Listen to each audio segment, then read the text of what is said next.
I think I hold the world record for the most satisfying moving day in human history. It's not because the movers were on time or because nothing got broken. It's because my moving day ended with my HOA president, a woman who operated our subdivision like her own personal North Korean prison camp, staring into the middle distance with the kind of soul-crushing terror you usually only see in nature documentaries. Drop a comment and let me know where you're watching from, because I promise you, this is a story about suburban warfare that goes to a place you will not see coming. You see, this woman, let's call her Brenda, didn't just try to find me. She didn't just try to bully me. She called the police on me while I was actively moving to another state and tried to extort me for thousands of dollars for a house I no longer owned. And in doing so, she made the catastrophic mistake of picking a fight with the one person in the entire state who could professionally, methodically, and legally dismantle her entire life. It all started, as these things so often do, with a simple desire to escape. My job had offered me a significant promotion, the kind you don't turn down, but it was in a city 3 states away. My wife and I were thrilled. It meant a new adventure, a better quality of life, and most importantly, an escape from the oppressive, beige-colored tyranny of the Creekside Meadows Homeowners Association and its Grand Marshal. Brenda, I'm an engineer by trade, specifically a civil engineer who specializes in municipal infrastructure and compliance. I spend my days reading city codes, land use regulations, and state statutes. I find a certain zen-like peace in the black and white logic of rules and regulations. Brenda, however, seemed to view the HOA's covenants, conditions, and restrictions not as a governing document, but as a book of holy scripture from which she alone could divine the true meaning. Brenda was a caricature of the power-mad suburbanite.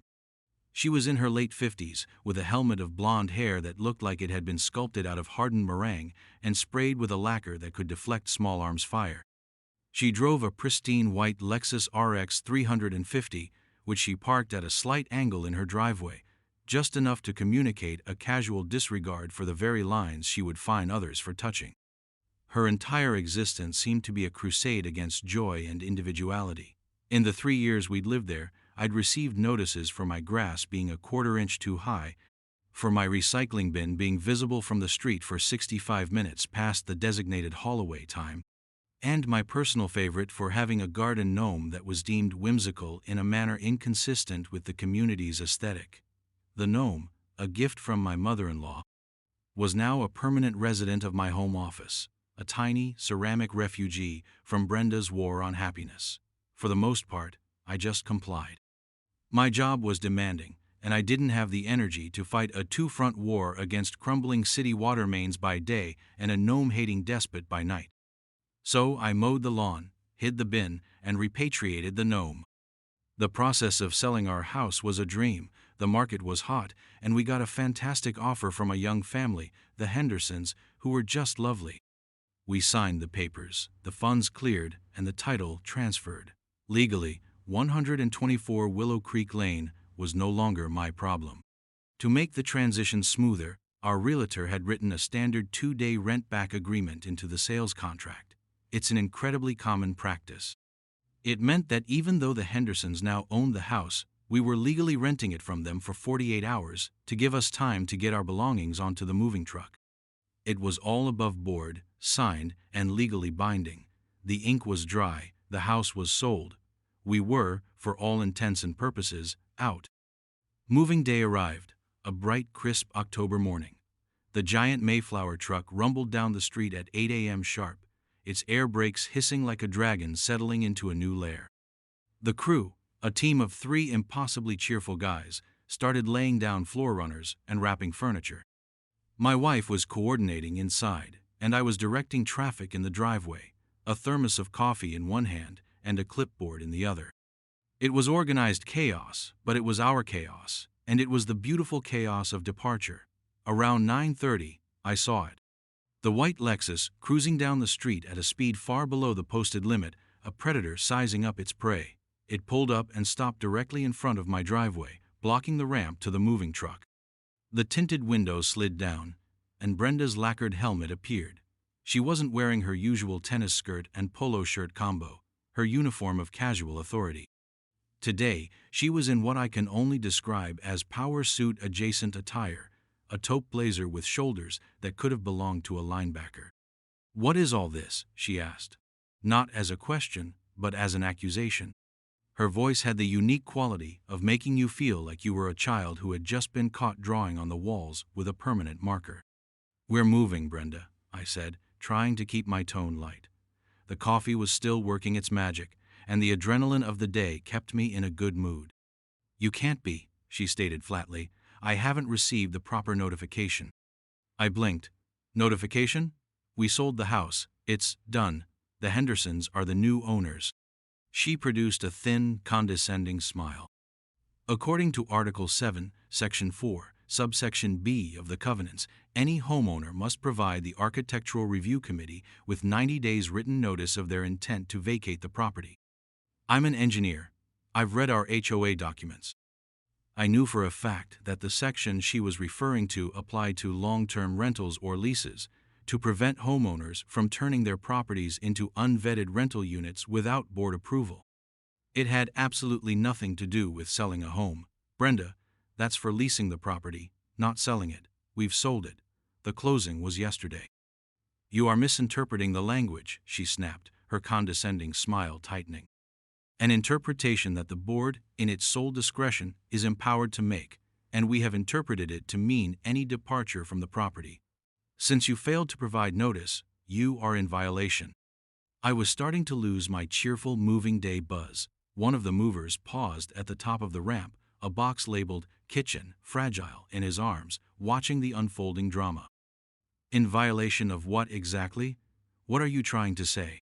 And then she dropped the bomb. "You are liable for a departure penalty, which is stipulated to be the equivalent of 12 months of HOA dues, payable immediately." My jaw almost hit the asphalt.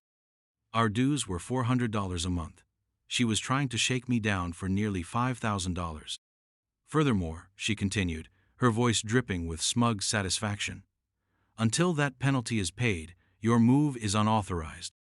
This commercial vehicle is not permitted to operate within the community without a permit, which of course you don't have." I stared at her, genuinely speechless for a moment. The sheer, unmitigated gall was breathtaking. She was trying to use a nonsensical, deliberately misread clause to extort a year's worth of fees from someone who wasn't even a member of the HOA anymore.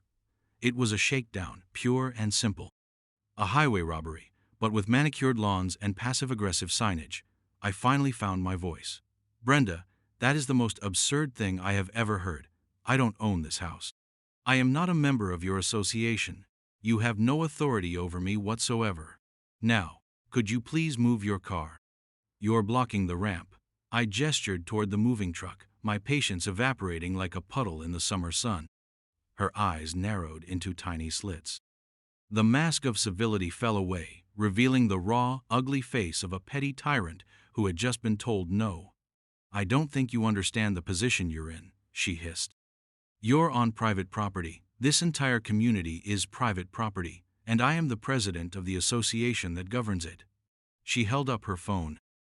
"You have two options. You can transfer the $4,800 to the HOA account right now. Or I can call the police and have you removed for trespassing." It was a move of such spectacular stupidity, such a gross overestimation of her own power, that in that moment, I almost felt a flicker of pity for her. Almost. She had no idea who she was dealing with. She didn't just see a random homeowner, she saw a nail that needed to be hammered down. What she failed to realize was that she was swinging her little HOA hammer at a stick of dynamite. The confrontation escalated exactly as you'd expect when dealing with someone whose entire sense of self-worth is tied to a laminated ID badge that says HOA President. I told her, as calmly as one can while being extorted in their own former driveway, that calling the police would be a monumental waste of everyone's time and a serious abuse of emergency services. I explained slowly, as if to a child, that I was legally present on the property under a contract with the new owners. I owned the couch the movers were currently hoisting. The Hendersons owned the slab of concrete it was being carried over. It was a simple concept. But for Brenda, reality was a flexible commodity, easily bent to the shape of her will. "You are trespassing," she repeated, her voice rising in pitch. "You sold the house. You don't live here. This is an unauthorized commercial operation, and you are not welcome." The movers had stopped working now, standing in a small, confused huddle by the truck. This was no longer just a minor delay. This was costing me money by the minute. My wife had come to the door, her face a mask of worried confusion. "Brenda, for the last time, move your car," I said, my voice now cold and hard. "You are interfering with a legal and contractual move.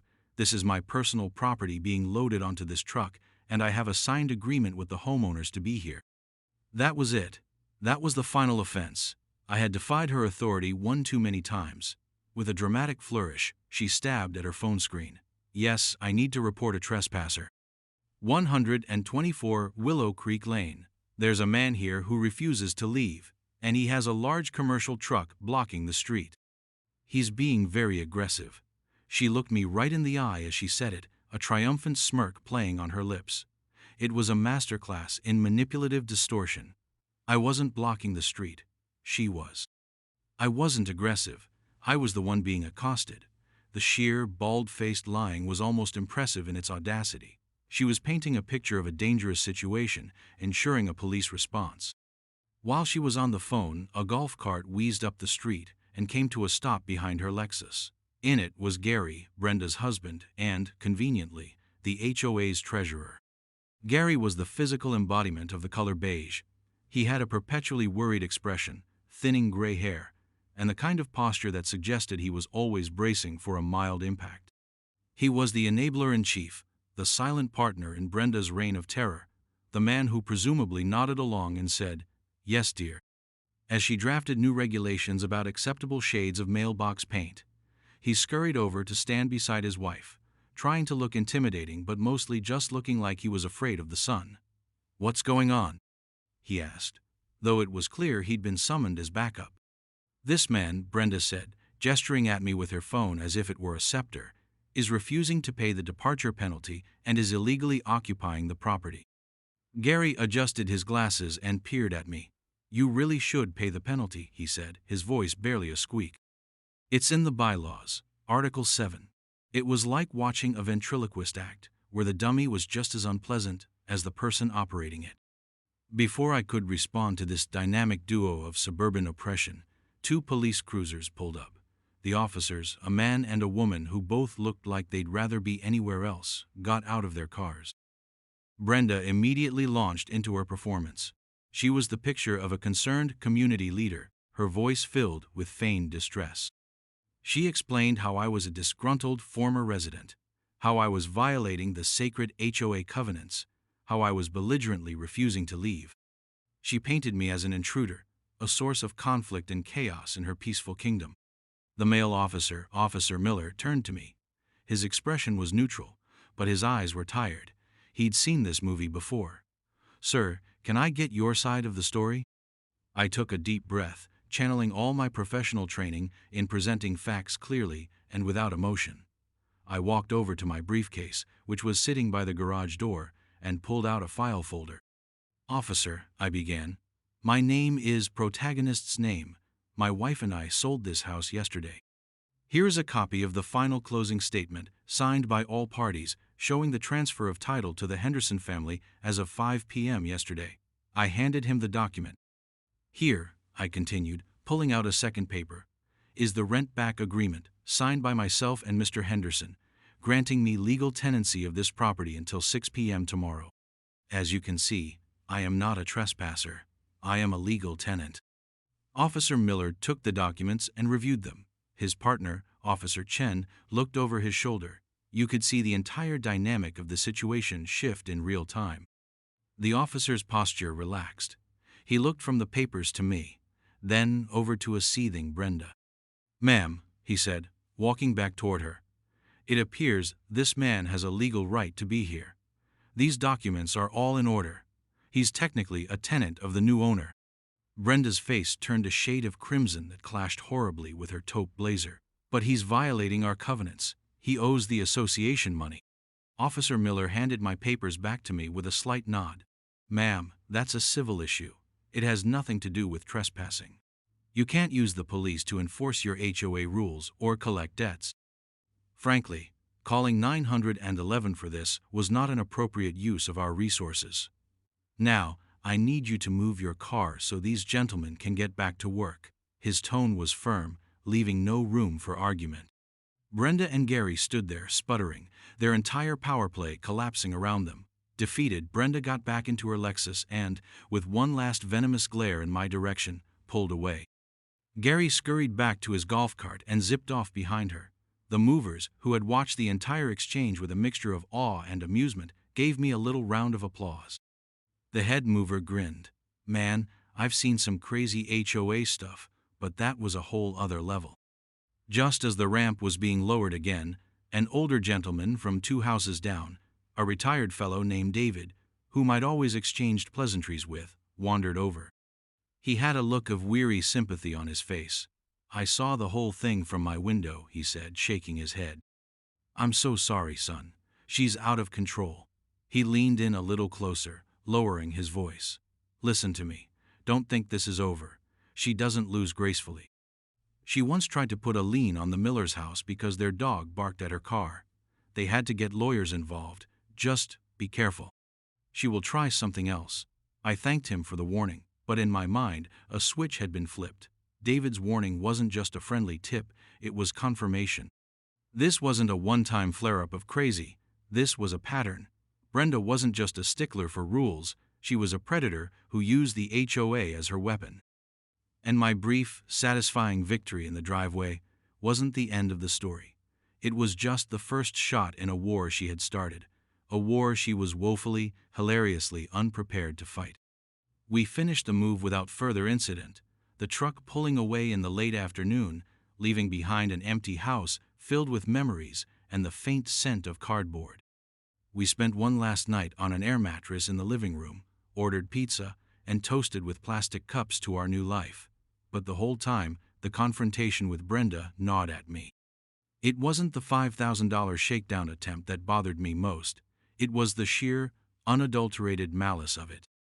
The willingness to lie to the police, to abuse her power, to cause maximum chaos and distress, all over a perceived slight to her authority. David's warning echoed in my head. This wasn't over. And as I lay there on the noisy air mattress, I made a decision. I wasn't going to just be careful, I was going to be proactive. Brenda had weaponized the HOA bylaws. I was going to weaponize my entire professional existence. She thought she was a queen in her little kingdom of cul-de-sacs. She was about to find out she'd just picked a fight with the man who inspects the kingdoms. 2 weeks later, settled into our new apartment while waiting for our new house to close, the letter arrived. It had been forwarded from our old address by the ever-helpful Hendersons. The envelope was thick, cream-colored cardstock, designed to look imposing and official. The letterhead read, "From the law offices of Abernathy, Cole and Finch, a prestigious firm in the city." The letter itself was a masterpiece of pseudo-legal jargon, accusing me of breach of fiduciary duty to the community, citing the same nonsensical Article 7, and formally demanding payment of the $4,800 departure penalty within 30 days, or else they would pursue all available legal remedies, including but not limited to filing for a lien, reporting to all major credit bureaus, and initiating civil litigation for which you will be responsible for all court costs and attorney's fees. It was signed, with a flourish, by Brenda in her capacity as HOA president. My wife read it over my shoulder and her face fell. "Oh my God, are they serious? Can they do this?"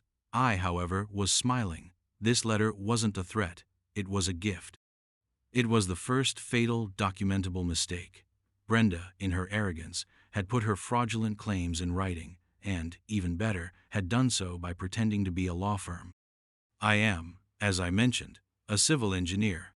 My work involves constant interaction with city attorneys, state regulators, and legal documents. I have a healthy respect for the law, and a deep-seated loathing for people who try to twist it into a cudgel. I looked up Abernathy, Cole, and Finch. They were real, and they were very expensive. They specialized in corporate litigation.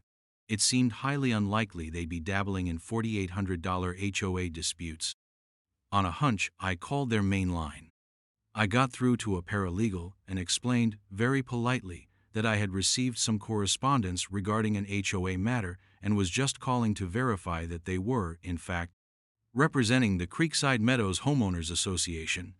I gave her the file number referenced in the letter. She put me on a brief hold. When she came back, her voice was different. It was crisp and official. "Sir, we have no client by that name. We have never represented a Creekside Meadows HOA, and the file number you provided does not match our internal system. Where did you get this letter?" I explained the situation. The silence on the other end of the line was heavy. "Would you be willing to email me a scanned copy of that letter, sir?" she asked. "Our general counsel might be very interested in seeing it." "Oh, I would. I would be more than willing." Brenda hadn't just committed fraud against me. She'd committed it against a very powerful law firm. It was like watching a toddler try to rob a bank with a water pistol. This was the moment the switch flipped from annoyed victim to methodical investigator. Brenda had drawn first blood, and now I was going to perform a full autopsy on her entire operation. This was no longer personal. This was professional. You see, the part of my job I hadn't mentioned to Brenda, or to anyone in that neighborhood, was the compliance part. I didn't just design bridges and drainage systems. A significant portion of my work was auditing municipal and quasi-governmental bodies like HOAs for compliance with state and federal regulations.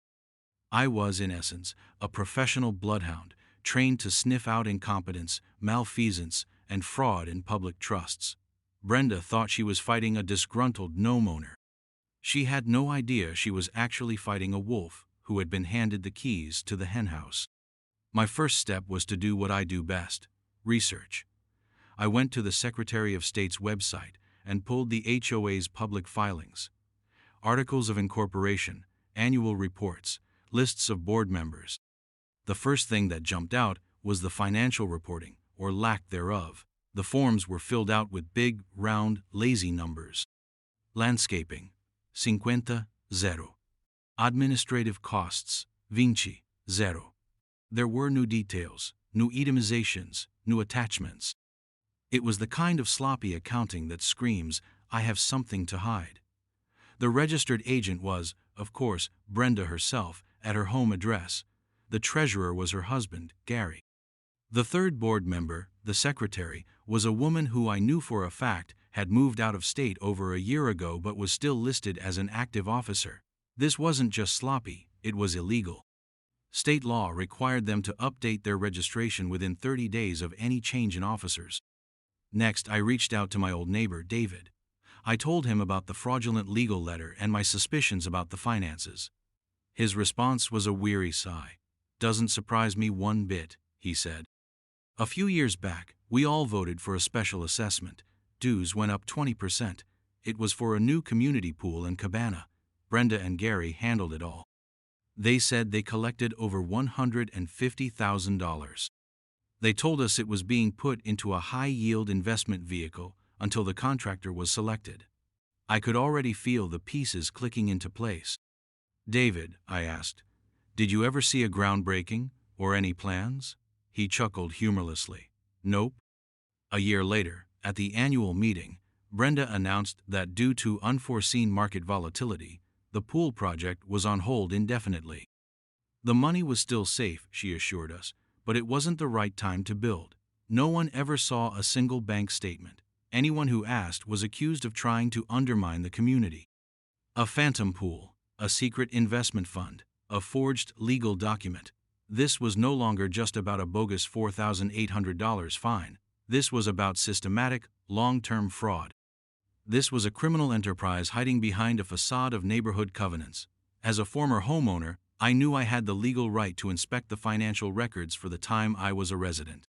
It was time to make a formal request. I drafted a letter, but this one wasn't a bluff. It was a surgical instrument. I cited the specific state statutes Chapter 720, Section 303, Paragraph 5 that guaranteed members access to official records. I requested, within the 10 business days mandated by law, a complete and unredacted copy of all bank statements, the general ledger, all vendor contracts and invoices, and the detailed statements for the investment vehicle holding the pool fund for the past 3 years. I sent it via certified mail with return receipt requested. This wasn't a request she could ignore. It was a legal demand, and her response would be the next exhibit in my rapidly growing case file. The war had moved from the driveway to the mailbox, and I was using ammunition she didn't even know existed. The response from Brenda to my formal request for financial records was, predictably, both swift and stunningly stupid. It wasn't a letter on forged letterhead this time. It was a curt, dismissive email from her personal AOL account. Yes, AOL, which was already a red flag for anyone operating in the 21st century. The email read, in its entirety, Mr. Protagonist's last name. The financial records of the Creekside Meadows HOA are confidential and proprietary. They are reviewed on a quarterly basis by the board, which is sufficient to meet our fiduciary duties. Your request is denied. Please consider this matter closed.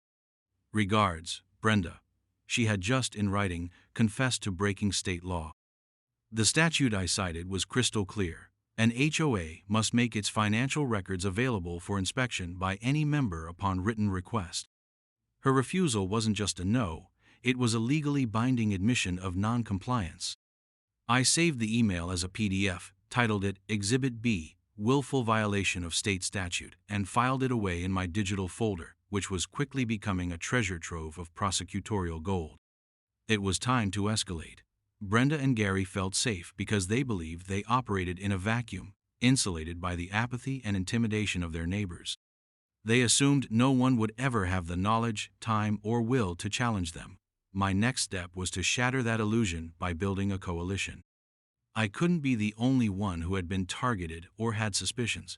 Using a secure, anonymous email service, I created a generic email address, Creekside Neighbors for Transparency @protonmail.com.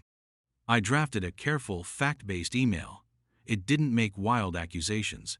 It simply laid out the truth. It stated that a formal request for financial records, a right guaranteed to all members under Florida law, had been illegally denied by the board. It mentioned the $150,000 plus special assessment for the pool that had never materialized.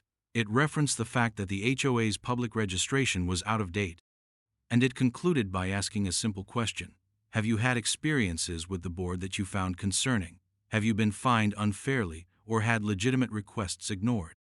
It invited them to reply to the anonymous email address, assuring them of complete confidentiality. I thought back over my 3 years in the neighborhood and made a list of about 15 households. I excluded the obvious Brenda loyalists, the sycophants who seemed to enjoy her iron-fisted rule.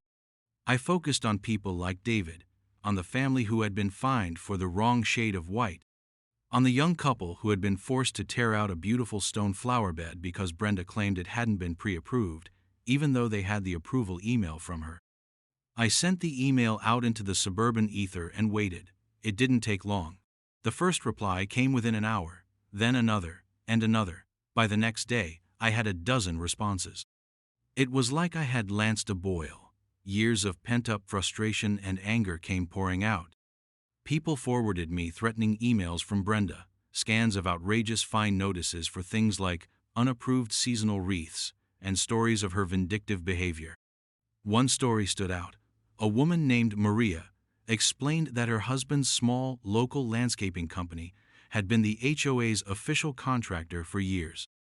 About 18 months ago, Brenda had approached him and demanded he start servicing her personal property, including her vacation rental a town over, for free.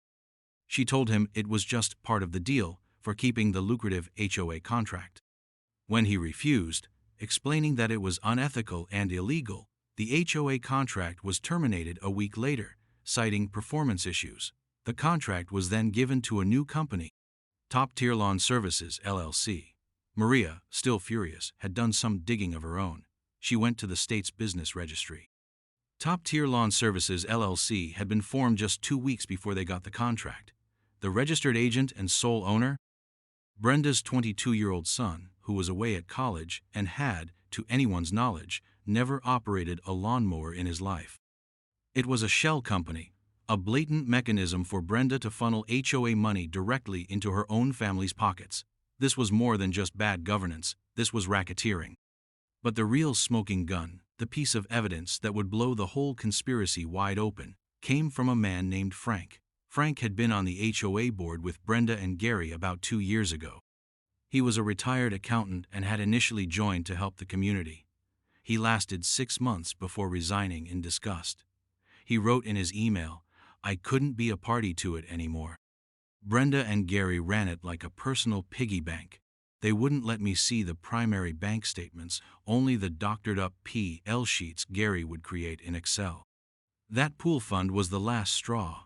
My heart started beating faster. I immediately replied to Frank, thanking him for his courage and asking if he would be willing to speak on the phone. He agreed.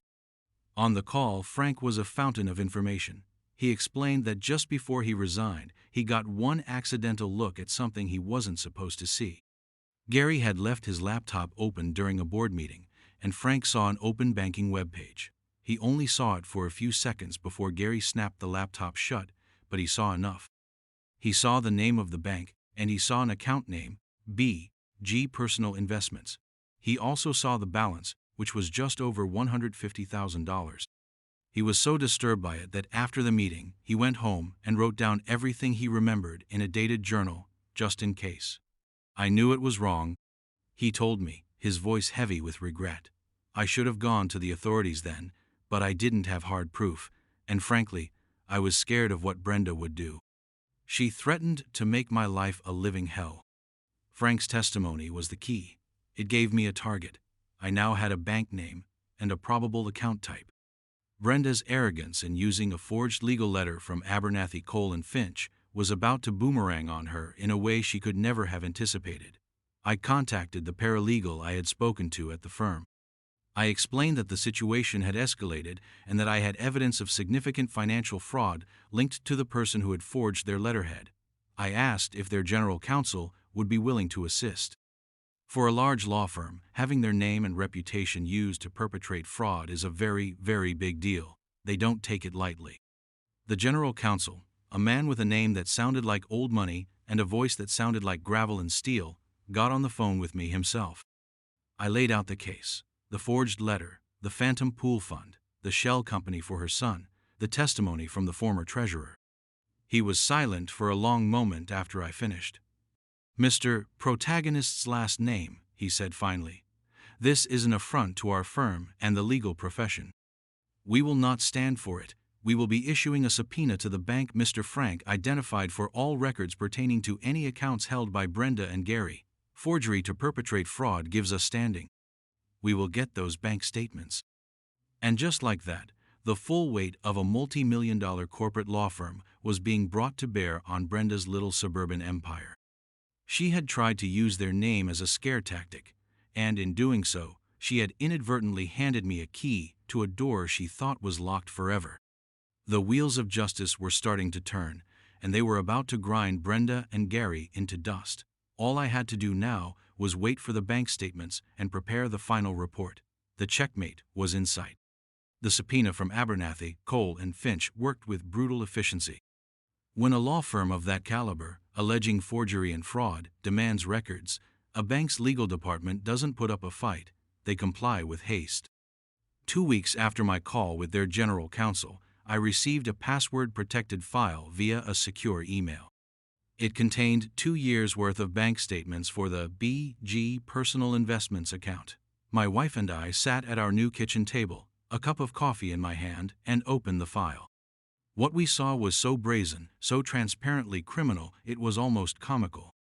There it was in black and white, an initial deposit of $157,250, made just 3 days after the HOA's special assessment for the pool fund was finalized. The source of the transfer was an account at the same bank, an account titled Creekside Meadows HOA. There was no high-yield investment vehicle, there was no market volatility. There was just a simple transfer from the community's money to Brenda and Gary's personal brokerage account. The transaction history was a diary of their greed. There were monthly cash withdrawals of a few $1,000s, labeled as living expenses. There was a $45,000 payment to a Lexus dealership. There was a $12,000 wire transfer to a travel agency that specialized in luxury cruises. They had been systematically draining the pool fund to finance their lifestyle, all while fining their neighbors for the color of their mailboxes. But the most damning part was the payments to Top Tier Lawn Services LLC. Every month, like clockwork, the HOA would pay the shell company, and 2 days later, a nearly identical amount would be transferred from the shell company's bank account directly into Brenda and Gary's personal checking. It was a textbook money laundering scheme, so unsophisticated that it would have been insulting to any real criminal. They were embezzling, committing wire fraud, and running a racket, all documented perfectly by their own financial records. I spent the next 48 hours doing what I do best, compiling a report. I didn't write it like an angry homeowner, I wrote it like a federal compliance officer. It was cold, factual, and meticulous. I created a timeline of events, starting with the announcement of the pool fund and ending with her denying my records request.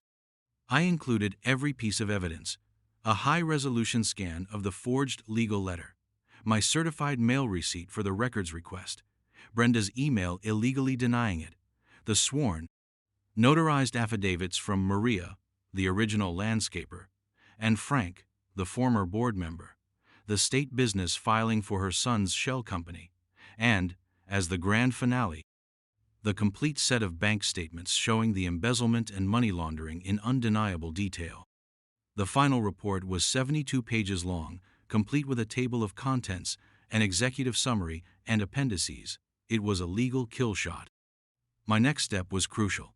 I could have gone to the local police, but a complex white-collar crime case like this could get bogged down or handed to a detective without the specific financial expertise. It needed to go to the right people from the start. Brenda had picked a fight with me, but she had committed crimes against the state, so I used my professional credentials. I scheduled a meeting not with my direct supervisor, but with the head of my entire division at the State Department of Professional Regulation, and I asked for a senior prosecutor from the State Attorney General's White-Collar Crime Division to be present. I didn't present it as a personal vendetta. I presented it as a case study in nonprofit fraud that had landed in my lap, a flagrant violation of the statutes our department was tasked with enforcing. I walked into the conference room and laid a thick, spiral-bound copy of my report in front of each of them. "Good morning," I said. "What I have here is irrefutable evidence of felony embezzlement, conspiracy to commit fraud and forgery, perpetrated by the board of directors of a Florida homeowners association against its members." For the next hour, I walked them through the report, page by page. The prosecutor's eyes widened as I got to the bank statements. The division chief just kept shaking his head slowly. When I finished, the prosecutor from the AG's office looked up at me. "Mr. Protagonist's last name. This is one of the most complete, well-documented civilian investigation files I have ever seen. You've done 90% of our work for us." He closed the binder. "We'll be taking this over officially. Warrants will be issued." The Creekside Meadows annual HOA meeting was scheduled for the following Tuesday. It was their moment of triumph, where Brenda and Gary would stand before the community and present their carefully fabricated financial reports, assuring everyone of their sound leadership. I learned from David that Brenda had even put a special item on the agenda, action on delinquent accounts, where she was planning to publicly shame me and announce the lien she believed she was placing against my sold property. This was too perfect. This was poetic justice served on a platter. I called the lead detective from the AG's office. "I have an idea for how you can execute the warrants with minimal fuss and maximum effect," I said. The evening of the meeting, the community clubhouse was buzzing. I heard from David that Brenda was in rare form, wearing a royal blue dress that screamed, "I am important," and greeting everyone with a magnanimous, queenly air. Gary stood beside her, looking nervous as always, clutching a folder with their cooked books. The meeting started. Brenda gave her opening remarks, touting the community's successes and financial stability. Then she got to the new agenda item. "Finally," she announced, her voice dripping with righteous indignation, "we must address the issue of former residents who believe they can abandon their financial obligations to this community." She was about to name me. She was about to have her grand moment.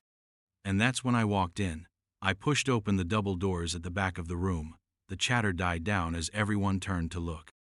Brenda's face, which had been beaming with smug satisfaction, contorted into a mask of pure rage. "What are you doing here?"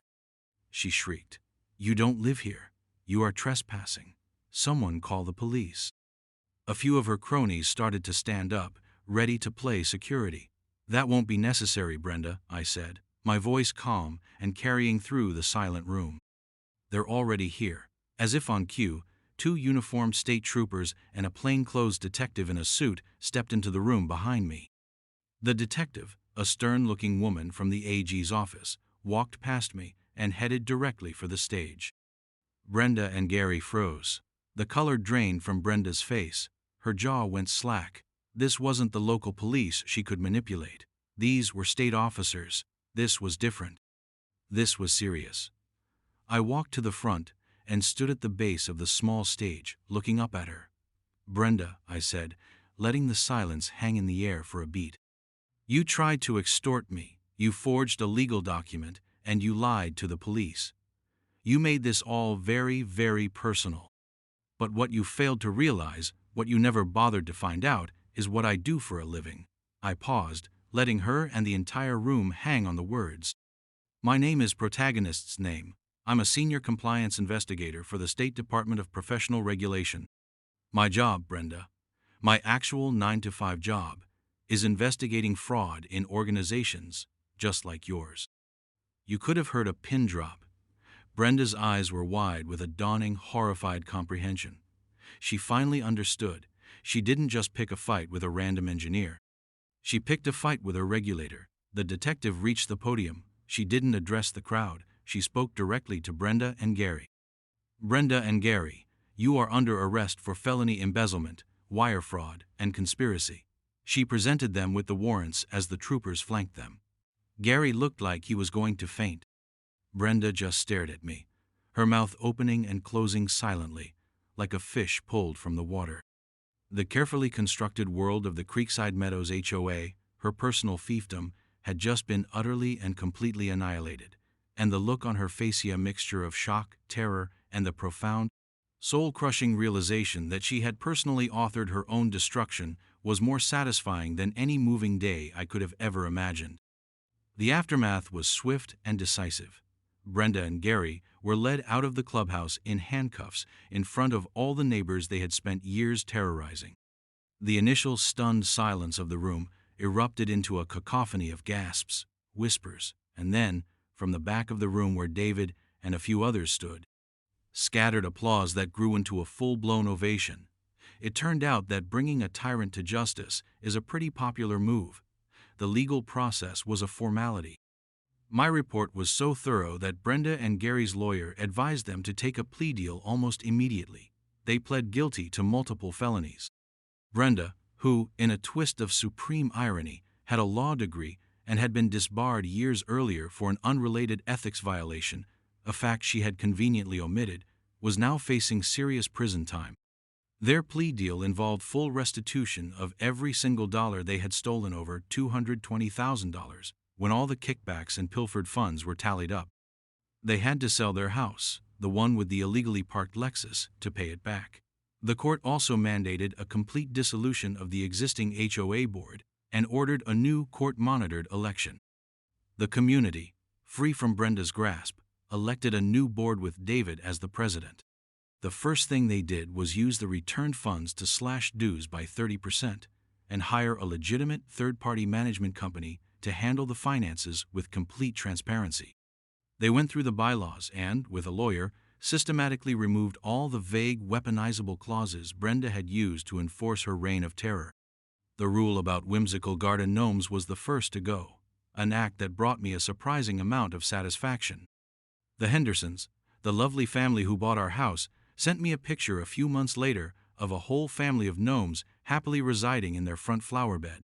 But I wasn't quite done with Brenda. The state had handled the criminal case, but there was still the personal matter of her malicious actions against me. I filed a civil suit against her for defamation, for lying to the police about my being aggressive, and for malicious prosecution, for initiating a legal action, the fraudulent demand letter, with knowing malice and without probable cause. Faced with another legal battle she couldn't possibly win, her insurance company settled almost instantly. The settlement was a significant 5-figure sum. I took every penny of it and donated it to a national nonprofit that provides free legal aid to victims of housing and HOA fraud. It felt like the perfect, final chapter. Looking back, the whole ordeal was a surreal diversion from what should have been a simple interstate move. It consumed weeks of my time and energy. But every time I think about Brenda's face in that clubhouse, the moment the mask of superiority shattered and she realized she was facing not a victim but the executioner, I can't help but smile. She built her identity on being the one in power, the one who held all the cards. She never imagined that the quiet engineer in the house with the forbidden gnome was holding an entire deck she didn't even know was in play. So yeah, that's the story of how my moving day led to the complete and total downfall of a suburban despot. It's a pretty good reminder that you should be careful who you pick a fight with. You never know if the person you're trying to bully is the one who writes the rules. And if you've ever had a run-in with an HOA Karen, let me know in the comments. We can compare war stories.